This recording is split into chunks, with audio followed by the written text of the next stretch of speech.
Hello, this is Silvia Pavoni, economics editor of The Banker. I'm talking to Frank De Lima, who is the Minister of Economy and Finance of Panama.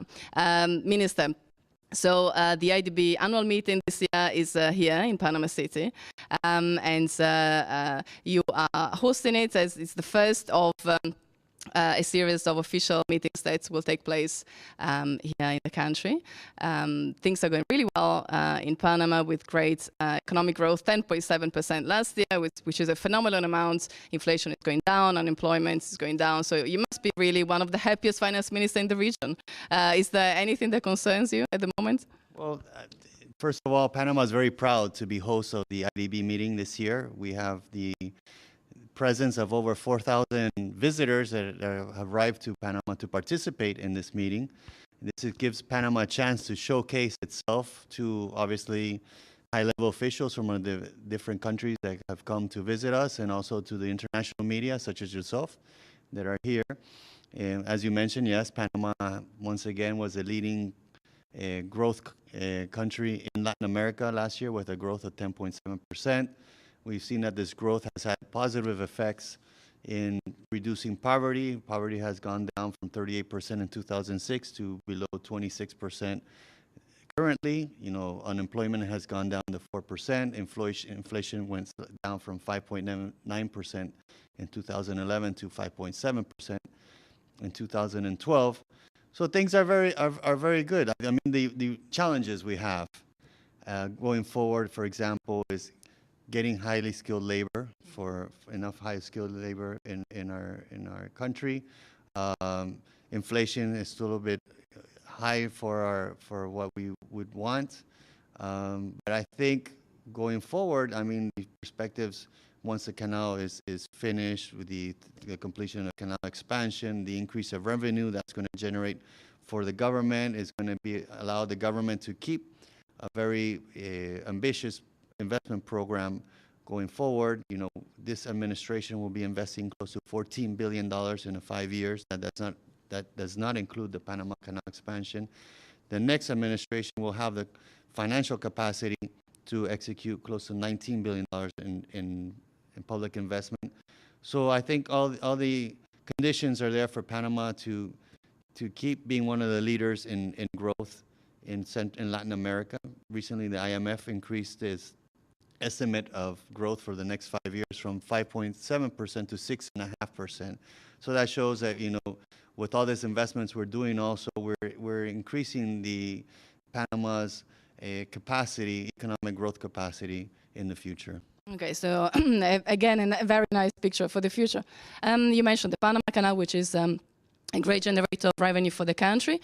You were saying earlier that at the moment the revenues that the canal offers to the government are around $1 billion yearly, and this is going to go up to $4 billion, right, by 2025. So the person that is going to follow you is going to be possibly even happier.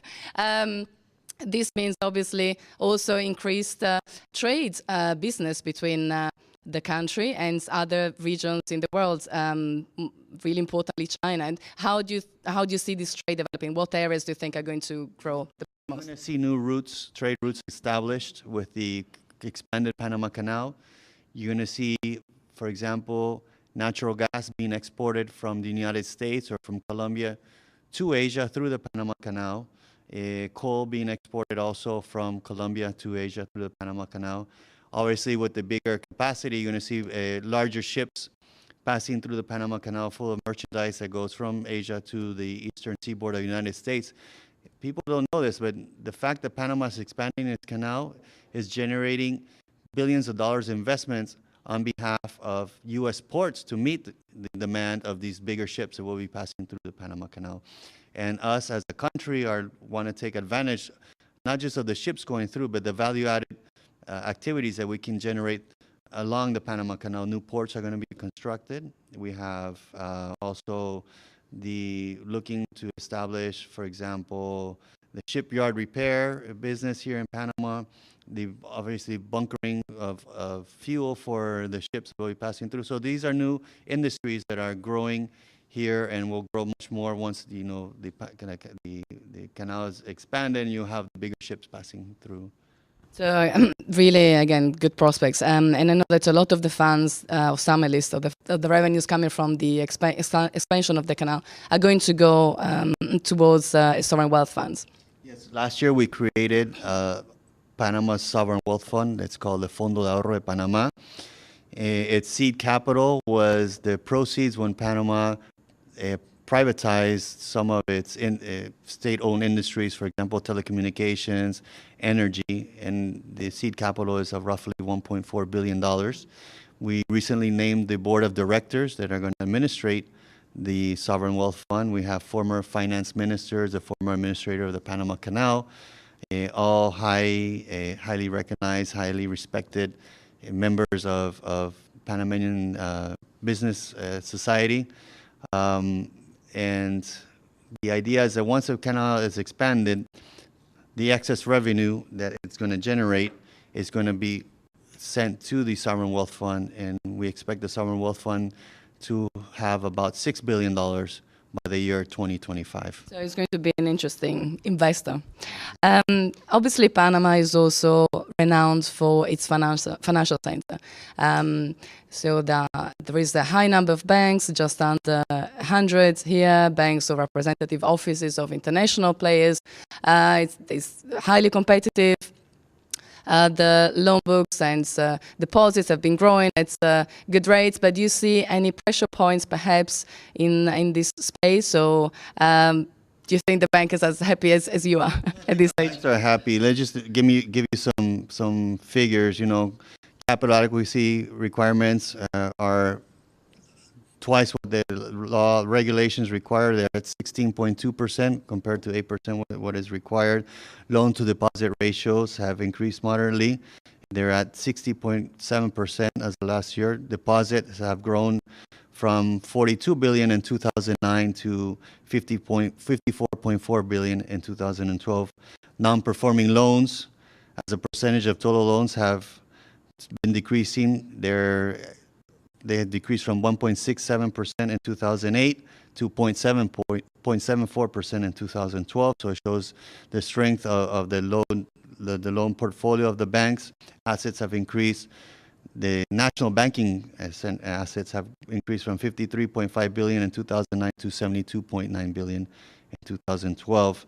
One of the things we're working on is maintaining the reputation of our international banking center, and in that sense we're working obviously with the Global Forum and passing the first peer review, and in that sense we have presented to Congress a law where we're going to immobilize the bearer shares to comply with the international standards, and that's a way of strengthening our international banking center. And you know, once you have a banking center that meets international criteria in transparency and in combating money laundering, people will have, you know, banks will have the sense of security of coming and establishing themselves here in Panama, and people have the security of depositing their money here.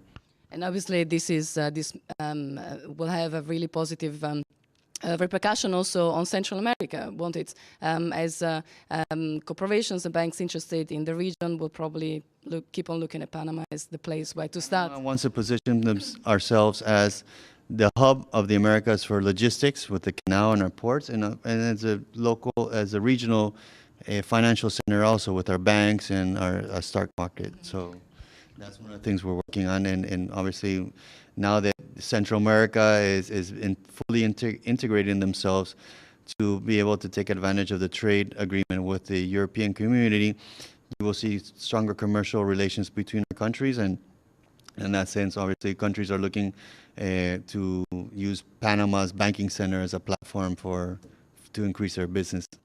And obviously, with all this growth, banks and corporations need to find the right type of staff to support the expansion. I know that this is a bit of a bit of a bottleneck perhaps at the moment, although you're also benefiting from the downturn in Europe, as I believe that there is a number of Spanish applicants coming in various areas.